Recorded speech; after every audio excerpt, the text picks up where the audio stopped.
At this point, we can summarize the evidence for a gravitational collapse and compare it with the one for controlled demolitions. The official explanation for the initial collapse, or sagging trusses theory, is fundamentally flawed for at least 3 reasons. There is no evidence that the fireproofing was widely dislodged from the steel trusses, no evidence for temperatures high enough to seriously weaken the steel, and no valid explanation on how the trusses could have pulled and broken the external structure on their own. At the same time, the initial collapse is fully compatible with a controlled demolition.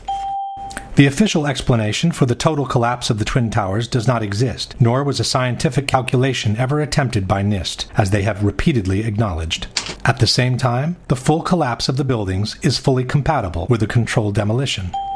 The vertical acceleration of the upper sections to near free-fall speed makes it impossible to explain the collapses by gravitation only, without violating at least 2 fundamental laws of physics.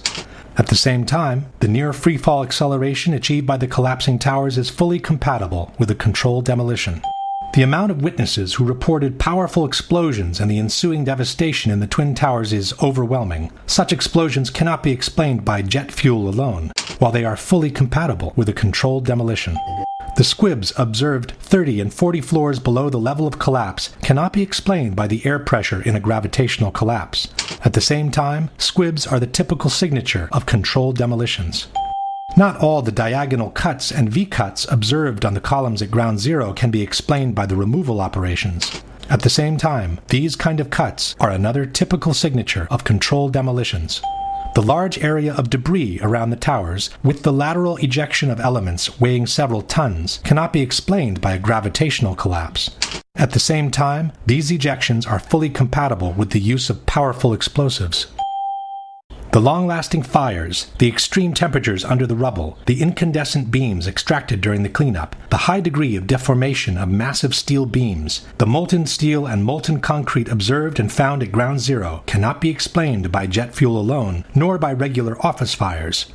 Highly effective destructive devices capable of developing extremely high temperatures must have been used as part of a controlled demolition. The almost complete pulverization of the contents of both towers, from the concrete floors to the office furnishings to the actual vaporization of victims' bodies, cannot be explained by a simple gravitational collapse. At the same time, these results are fully compatible with the presence of powerful explosives, such as those used in controlled demolitions. Unless a comprehensive, scientifically sound explanation for all the phenomena observed is presented, the only conclusion available is that the Twin Towers were brought down by some form of controlled demolition.